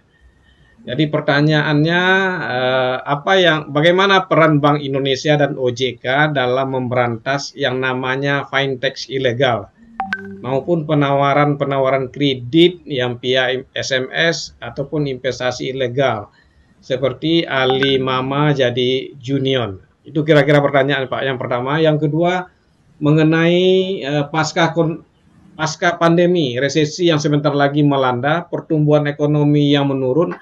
Lantas bagaimana upaya yang dilakukan pemerintah dan Bank Indonesia, sebenarnya ini mungkin OJK Pak ya, yang dia maksud, dalam menjaga kestabilan ekonomi dan menghadapi masalah-masalah tersebut. Kira-kira itu dua pertanyaannya Pak. Sebagian bisa dijawab oleh Pak Aulia dan sebagian lagi mungkin disampaikan oleh Pak Irhamsyah Pak. Silakan Pak. Ya, kalau yang terkait dengan OJK Aceh gitu ya, dengan OJK Aceh, kita alhamdulillah ini sudah difasilitasi sama Pak Din untuk melakukan sosialisasi terkait dengan waspada investasi. Kita juga ada Satgas Waspada Investasi Daerah yang anggotanya itu adalah OJK Aceh, Kapolda Aceh, Kejaksaan Negeri di Aceh. Pokoknya sama porsinya sama dengan yang ada di kantor pusat, tapi kita skalanya di daerah. Jadi masing-masing daerah itu sudah punya sebenarnya Satgas Waspada Investasi. Nah, bagi Bapak Ibu teman-teman sekalian, kalau sebelum ditawarkan investasi atau sebelum ikut di dalam suatu investasi, coba cek dulu di OJK. Di OJK itu di websitenya ojk.go.id itu ada informasi terkait dengan fintech yang sudah terdaftar, yang ada terdaftar di OJK. Nah, paling tidak kepada 100, tadi kata Pak Irhamsyah kalau nggak salah 150-an. 157 Pak, betul Pak, siap. Ya, nah itu yang sudah terdaftar di kami. Nah, kalau ada salah satunya dari 150 atau 157 tadi, itu berarti mereka sudah terdaftar. Dan fitur yang diberikan kepada fintech ini juga terbatas, Pak. Seperti disampaikan oleh Pak Irhamsyah tadi, dia tidak bisa akses kepada nomor kontak kita. Ya. Dia tidak bisa akses ke foto-foto kita. Nah, jadi terbatas memang. Dia hanya boleh akses ke kamera itu pada waktu verifikasi kalau dia mau foto untuk identitasnya kalau saya nggak salah. Terus sama ada mikrofon untuk waktu melakukan akadnya lah. Tapi nanti tolong ditambahkan oleh Pak Irhamsyah informasinya lebih lengkap. Siapa? Jadi cek dulu, cek kebenarannya, cek legalitasnya, cek ke badan hukumnya itu benar nggak dia. Benar nggak usahanya dia, ya, operasinya simpan pinjam tapi yang ditawarkan simpan terus, pinjam nggak pernah gitu. Jadi kalau kita pinjam nggak boleh gitu, nggak bisa, harus cari orang dulu. Nah ini tolong teman-teman Bapak Ibu sekalian, ini mulai alarmnya lah bunyi ini kalau gitu. Terus kalau apa saja langkah yang sudah akan dilakukan terkait dengan perkembangan ekonomi, ya kalau untuk perkembangan ekonomi OJK seperti sudah diketahui bersama bahwa OJK diamanahkan sebagai pihak yang melakukan monitoring terhadap realisasi dari pencairan dari dana pemerintah yang ditempatkan di perbankan. Nah, dari PEN ini, pemulihan ekonomi nasional, di program PEN tadi, pemulihan ekonomi nasional, pemerintah menempatkan dana tersebut digunakan oleh bank untuk memberikan insentif kepada dunia kerja, kepada usaha yang UMKM yang terdampak. Nah, itu kita harus menjaga tingkat konsumsi di daerah sehingga perekonomian kita secara nasional bisa tetap tumbuh. Karena sebagian besar komponen pertumbuhan ekonomi kita sumbernya dari konsumsi rumah tangga yang ada di daerah yang paling besar. Mungkin itu dari saya. Baik Pak Aulia, terima kasih. Pak Irham mungkin mau menyampaikan sebagai tambahan atau pelengkap. Silakan Pak Irham. Terima kasih Pak Din, mohon izin Pak Aulia. Jadi siapa Pak? Jadi tadi Pak terkait dengan koperasi tadi betul Pak, Pak Aulia tadi Pak. Jadi sebetulnya yang prinsip itu kan sebetulnya kan kalau operasi kan dari anggota untuk anggota. Artinya kalau kemudian itu di situ ada calon anggota itu harus diperhatikan apakah dia calon seterusnya atau nanti jadi anggota. Nah kemudian juga tadi istilah nasabah itu kan sebetulnya tidak ada di koperasi Pak. Jadi ini yang harus kita perhatikan. Koperasi anggota Pak. Ya, kemudian untuk yang kedua terkait dengan fintech tadi, apa yang disampaikan Pak Aulia tadi betul Pak. Jadi memang di kami itu ada 157 fintech yang legal. Dan kemudian yang ilegal ini yang tentunya kami sangat perhatikan tadi karena tadi orang demikian mudah untuk membuat aplikasi Pak. Satu hari dia bisa ganti aplikasi. Nah ini yang kemudian yang ilegal ya tadi. Dan yang kami khawatirkan tadi adalah kalau kemudian server itu ada di luar, sehingga identitas dari si korban tadi kemudian bisa diambil. Nah ini mungkin ini menjadi sementara kalau di fintech yang legal itu kan pertama dia harus daftar di OJK, kemudian juga dia harus bergabung di asosiasi, sehingga kemudian nanti dipantaunya itu lebih komprehensif Pak. Jadi Pak akan lebih terlindungi. Nah kemudian yang ketiga tadi Pak terkait dengan Alimama itu di rilis kami yang terdahulu itu sudah ada dan sekarang juga ada lagi yang sedang kita cermati dan memang tadi Pak problemnya adalah ketika kemudian Alimama yang mana banyak sekali Alimama ini yang kemudian kami juga harus cermat satu dan tentunya kami dalam hal ini berkoordinasi dengan Kominfo Pak yang mengawasi aplikasi-aplikasi tadi. Sementara itu Pak bisa sampaikan izin Pak. Baik Pak Irham, Pak Aulia, ini masih banyak juga pertanyaan-pertanyaan mungkin tidak secara langsung untuk investasi bodong, tapi ada kaitannya juga. Salah satu nih dari Zawil Khaimah Ujia. Kalau tadi yang bertanya bagaimana menghindari terhindar dari investasi bodong, ini apa tips bagi investor pemula untuk berinvestasi supaya terhindar dari investasi bodong, gitu Pak. Yang kedua juga ada dari Azika Pardia dari Universitas Cakwalah juga. Bagaimana cara mengecek atau mengetahui suatu instansi peminjaman terdaftar di OJK atau legal? Karena banyak sekarang ini aplikasi pinjaman online maupun investasi online yang menawarkan pinjaman dengan statement sudah terdaftar di OJK. Mungkin pertanyaan yang kedua ini sudah pernah kita jawab tadi, baik Pak Aulia maupun dari Pak Irhamsyah, tapi mungkin kita tegaskan kembali gitu Pak. Silakan, ini bisa Pak Aulia, bisa langsung Pak Irhamsyah nih. Silakan Pak. Ya, pertama tadi bisa akses ke website OJK di ojk.go.id. Di situ ada informasi mengenai perusahaan-perusahaan yang sudah terdaftar di OJK, yang istilahnya sudah mendapatkan proses legal lah ya dari OJK, karena mereka selain terdaftar di kita, mereka juga harus terdaftar di asosiasi. Tadi seperti disampaikan Pak Irhamsyah, yang ngawasin itu ada 2 asosiasi dan OJK.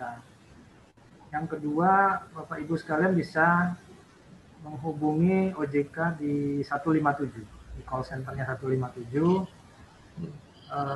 Nomornya nanti mungkin bisa ditampilkan di slide kali Pak Rahmat, minta tolong supaya bisa dicatat sama teman-teman sekalian. Tapi kalau buka websitenya OJK bisa kok ketahuan nomor nomornya itu. OJK 1, saya kok lupa nomornya. 157-nya 3 kali. 08 berapa? Depannya 08. Call centernya itu sebentar. Kalau mau gampang sih ya pakai kalau call center kan telepon ya, telepon ke OJK pakai, tapi yang di WA itu ada di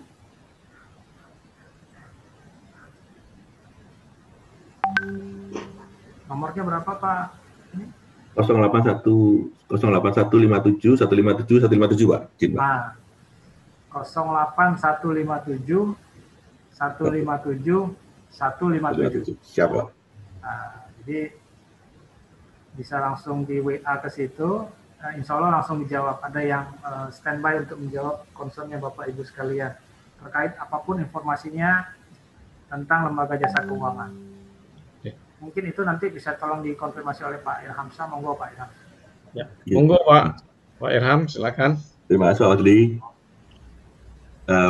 Mbak Din, jadi apa tadi saya sampaikan Pak Jadi, betul Pak Jadi, memang di kami itu pertama tadi tips, sebetulnya kalau masalah tips untuk berinvestasi itu di situs kami di OJK itu ada misalnya untuk disikapi uangmu, di situ ada. Kemudian nanti di situ bisa dilihat bahwa kalau kita itu karena di kami itu ada 3 yang diawasin, satu adalah perbankan, kedua pasar modal, 3 IKMB misalnya. Saya ingin investasi yang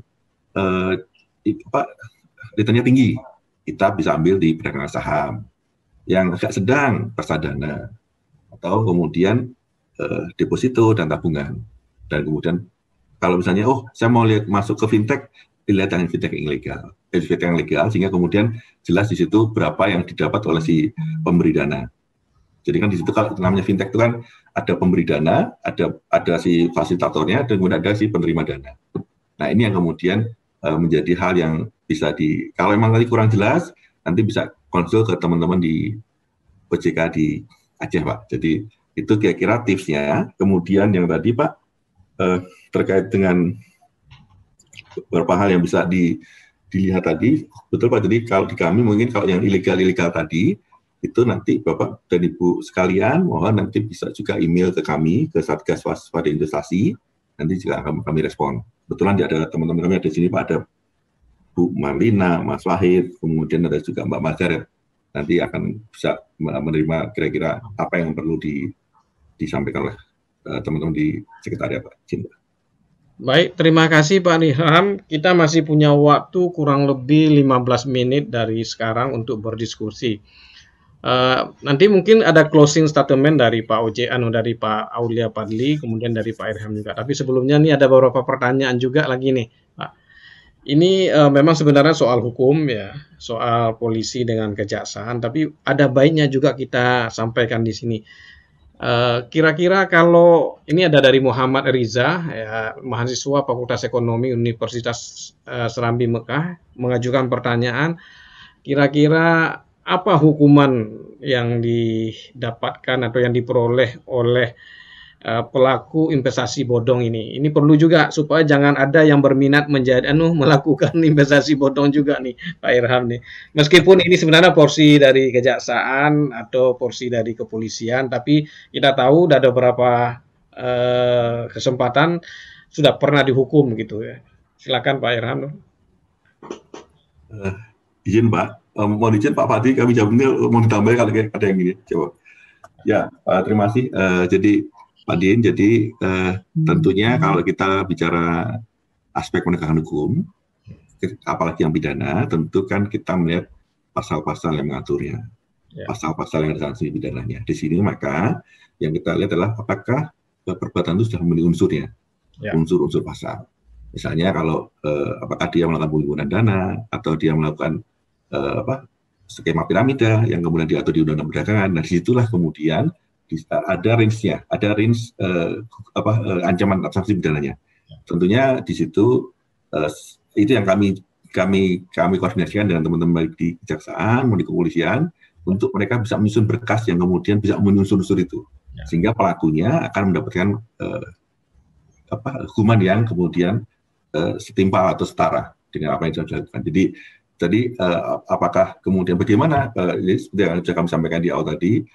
Misalnya di Koperasi Pandawa Depok, di CSI, dan kemudian di beberapa yang lain, itu hukumannya seperti itu. Jadi dan kemudian yang jumlahnya sebetulnya benda hartanya hasil kejahatan itu juga dirampas ataupun dikembalikan kepada para korban. Jadi seperti itu Pak, kira-kira yang bisa mungkin nanti Pak Fatih bisa menyampaikan juga hal yang lain. Mungkin sebagai gambaran aja Kang, ini supaya masyarakat tahu itu biasanya pelaku investasi bodong itu berapa tahun, Pak? Ya menurut kadar kesalahannya sih gitu ya. Tapi kira-kira informasinya berapa tahun, Pak? Gitu. Ini supaya masyarakat tahu gitu ya kan. Ini jangan main-main dengan investasi bodong gitu, Pak. Ya. Ada, Pak. Kita kan sudah pernah ditangkap, pernah diproses hukum gitu, sudah pernah diadili dan masuk penjara. Mungkin ini sebagai informasi saja, Pak. Ya, Pak. Jadi mungkin tadi betul Pak, jadi kalau kebetulan Pak Aulia ini kan ahli Pak, jadi ya kira-kira misalnya kalau kita ambil di Pandawa Depok itu sekitar 7-15 tahun penjara. Berat juga Pak ya? Iya, kemudian nah, di catatan bagi kita semua jangan main-main dengan jangan main-main, betul Pak, siap. Ada itunya, betul Pak, siap. Baik Pak, ini ada juga pertanyaan, tapi saya masih ada menyimpan satu pertanyaan lagi. Dari tadi informasi hampir 100 triliun yang kerugian yang terdaftar dengan kita, itu yang bisa dikembalikan atau bisa diselamatkan berapa triliun kira-kira Pak? Ya, terima kasih Pak. Kalau masalah tadi Pak, mohon izin Pak Aulia, kami ya. Jadi begini Pak, tadi kalau masalah kemudian berapa yang dikembalikan tadi, tentunya ini kan tadi sudah kami sampaikan Bapak, dan beberapa hal yang tidak ditempuh, misalnya dari kejaksaan, misalnya kan dari kepolisian dan kejaksaan aparat penegak hukum itu merampas aset, baik itu dikembalikan kepada para korban maupun dirampas untuk negara, atau bahkan para korban juga melakukan upaya perdata, baik gugatan perdata maupun pilot. Nah, yang ini tentunya lebih kepada di ranah penegakan hukum tadi Pak. Jadi di sana kami cuma melihat bahwa proses sudah berjalan. Ketika kemudian bagaimana dieksekusi dan sebagainya itu karena sudah menjadi wewenang di masing-masing anggota, itu yang kemudian kita serahkan kepada di masing-masing kewenangan tadi Pak. Ya, mungkin bisa kita lihat meskipun proses hukum yang pasti dirugikan juga adalah orang yang ikut investasi bodong itu Pak ya, apapun. Betul Pak. Baik Pak, ini ada beberapa pertanyaan lagi, mungkin tidak terkait secara langsung dengan investasi bodong. Tapi ini ada masalah Bitcoin ini. masalah Bitcoin, Pak. Bagaimana status Bitcoin di OJK dan hal apa yang sudah dilakukan penegak hukum untuk mencegah kejahatan yang terjadi karena adanya Bitcoin? Apakah ada gambaran, Pak, bagaimana kesalahan investasi yang sering dilakukan investor pemula? Ini ada pertanyaan dari Selamat Ariga, mahasiswa dari Pasca Sarjana UIN Araniri, Pak. Silakan Pak Aulia, boleh dua-duanya nih Pak nih. Pak Aulia, langsung siap. Ini ya, saya belum dengar ada masalah besar di Bitcoin. Mungkin ini sudah ada nih Bitcoin, apa masalahnya gitu Pak ya kan? Ya Pak Din, Pak Irham, ya mungkin tempatnya Pak Irham yang sudah sering menangani hal-hal seperti ini lebih komplit informasinya Pak. Cuman sebagai gambaran awal Pak, segala sesuatu yang dasarnya tidak jelas, segala sesuatu yang dasarnya itu tidak konkret, itu ya akan sangat-sangat gampang sekali dipermainkan. Ya. Bitcoin itu dasarnya kan nggak jelas, Pak. Karena dia bersifat uang, tapi dasarnya nggak jelas. Kalau uang rupiah kita dasarnya adalah cadangan emas kita. Ya, ya. Jadi ada dasarnya lah. Ada setaranya Pak ya. Betul Bapak. Sekarang gini, kalau Bapak ketemu uang kertas di jalan, ada tanda tangan saya tulis nilainya 10 juta. Ya. Bapak bisa nggak menguangkan uang itu? Jelas tidak gitu Pak kan. Nah, itulah kira-kira kalau Bitcoin Pak. Karena nggak jelas siapa apa dasarnya saya menguangkan. Tapi kalau yang tanda tangan di situ adalah Gubernur Bank Indonesia dan Menteri Keuangan, ada fitur-fiturnya di uang tersebut, ke fitur keamanannya, uangnya asli, itu pasti orang mau terima Pak. Ya. Nggak ada isu. Siapapun yang bawa uang itu, sepanjang itu uang asli ditukar, padahal kertas nih Pak. Ya. Tanda tangannya. Jadi, tapi dasarnya kan jelas Pak. Nah, kalau Bitcoin itu dasarnya tidak jelas, sama seperti investasi bodong. Kalau dasarnya itu nggak jelas, tidak ada underlying-nya lah istilahnya. Nah, itu ya tolong dipikir ulang lah. Masalahnya kalau investasi beda dengan perampokan. Ya. Perampokan itu kita tidak rela, kita tidak mau. Ya. Tapi kalau investasi kita ditawarin sesuatu, kita mau, kita rela ikut. Ini masalahnya. Artinya ada inisiatif dari orang itu juga Pak ya? Iya, jadi ini kedua belah pihak itu sebenarnya terlibat Pak. Ya. Itu sebabnya kenapa sudah menjadi korban, dia nggak mau cerita. Ya, malu. Karena ada unsur sama-sama terlibat tadi sebenarnya. Nggak akan terjadi investasi bodong kalau satu pihak itu tidak ikut, tidak mau ikut. Nah, untuk membekali inilah, makanya masyarakat itu diberikan sosialisasi, informasi mengenai investasi bodong itu. Ciri-cirinya yang gampang itu apa? Legal dan logis tadi. Monggo silakan Pak Irham. Ya, Pak Aulia.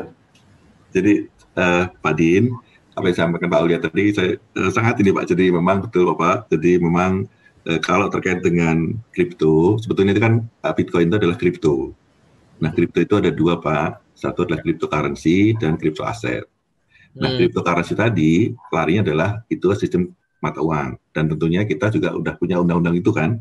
Sehingga kalau yang tadi disampaikan oleh Pak Aulia tadi, kalau tidak kan kita udah undang mata uang. Jadi kalau seperti itu sudah pasti menyalahi. Tapi kemudian kalau terkait dengan kripto aset itu nanti bisa konsul dengan rekan-rekan yang dari Bapepti Pak.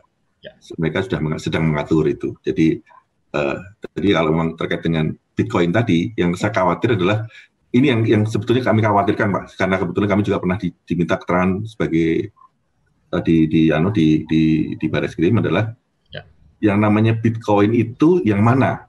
Jangan-jangan sampai misalnya kalau kita ke mall, itu kan kalau kita ke food court itu kan kadang dikasih koin tuh kan, koin yang bundur-bundur itu. Nah itu dibilang Bitcoin. Itu tadi, Pak Aulia tadi betul Pak, tadi itu yang ada susah di situ. Jadi ya itu seperti itu. Jadi gambaran Pak Aulia tadi betul Pak. Jadi kadang-kadang seperti itu ditangkap seperti itu. Ya mungkin itu Pak yang kita sampaikan. Baik. Terima kasih Pak Irham, Pak Aulia, waktu kita. Silakan Pak. Bitcoin tadi seperti disampaikan oleh Pak Irhamsa itu sesuatu yang sudah diperbolehkan oleh Kementerian Perdagangan ya Pak. Yeah. Nah, jadi mereka itu harus punya legalitas dari Kementerian Perdagangan. Kalau mau menerbitkan Bitcoin tadi. Jadi bukan di OJK tapi di Kementerian Perdagangan. Kalau apa nih, kripto aset dan kripto betul lah, siap. Kripto aset yang sudah diperbolehkan oleh Kementerian Perdagangan ya Pak Irhamsyah ya. Iya Pak, siap. Ya, kripto aset boleh diperdagangkan itu di Kementerian Perdagangan. Nah, sementara cryptocurrency mungkin masih lagi dalam ini ya tahap iya Pak, karena tentang undang-undang Pak, siap. Ya, ada virtual ini ya Pak ya, ada undang-undangnya. Silakan mengacu kepada undang-undang. Baik, Pak Aulia, Pak Irhamsyah, waktu kita sudah di ujung akhir dari diskusi. Cedaralun dan semua para peserta webinar pada hari ini, kita sudah mendengarkan penjelasan dari Pak Irhamsyah, kemudian juga dari Pak Aulia Fadli. Kita mendapat informasi yang banyak sekali tentang investasi bodong. Dan itu harus membangun kesadaran kita supaya kita tidak terjebak di dalam investasi bodong ini, terutama selama masa COVID ini. Kalaupun kita mau investasi, kita harus cek terlebih dahulu di OJK, kemudian juga melihat legalnya dan juga logikanya. Sehingga kita tidak sia-sia, karena korban yang paling menderita nanti adalah peserta investasi bodong itu sendiri, dan proses hukumnya tidak mudah dan kemungkinan besar uangnya tidak kembali lagi. Baik, Cedaralun, terima kasih yang sangat spesial untuk Pak Aulia dan Pak Irhamsyah. Mungkin kita akan ketemu pada kesempatan yang lain pada topik yang berbeda. Saya Muhammadin yang memandu acara pada hari ini. Mohon maaf atas acara yang saya bawa, kemungkinan ada kata-kata yang tidak pada tempatnya juga, kemudian mungkin pengaturan waktu saya yang buru-buru. Mohon maaf sebesar-besarnya, dan semua peserta webinar hari ini, sampai jumpa saudara kita pada kesempatan yang lain. Assalamualaikum warahmatullahi wabarakatuh. Waalaikumsalam. Saya kembalikan pada Pak Firza. Silakan. Baik, terima kasih Pak Muhammadin, pimpinan perusahaan Harian Serambi Indonesia selaku moderator hari ini, dan terima kasih juga kami ucapkan kepada Anda Cedaralun yang sudah menyaksikan tayangan webinar ini di platform Facebook Serambi Group, di antaranya di serambinews.com, Serambi On TV, Serambi FM, Serambi Buku, dan juga toko buku Zikra. Baik, terima kasih untuk Anda Cedaralun yang sudah menyaksikan, dan jangan lupa bagi Anda yang sudah menyaksikan tayangan webinar ini dari awal hingga akhir, kami berikan voucher senilai Rp100.000.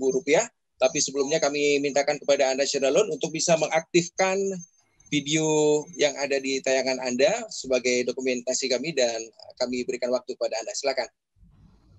Silakan diaktifkan video yang ada di layar gadget Anda.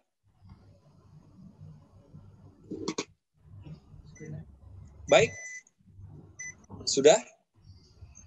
Ya, baik Cedaralun, terima kasih. Sekali lagi kami ucapkan, dan tidak lupa kami ucapkan terima kasih pula kepada narasumber yang sudah memberikan paparannya hari ini. Di antaranya ada Kepala OJK Provinsi Aceh, Bapak Aulia Fadli sebagai opening remarks, dan juga yang berhadir pada hari ini adalah anggota Sekretariat Satgas Waspada Investasi, atau juga analis eksekutif pada Direktorat Kebijakan dan Dukungan Penyidikan Departemen Penyidikan Sektor Jasa Keuangan, yaitu Bapak Irhamsyah.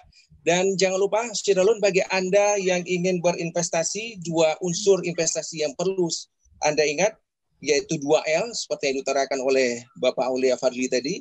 Yang pertama legal dan juga logis. Saya Niko Firza, Cedaralun, sampai jumpa.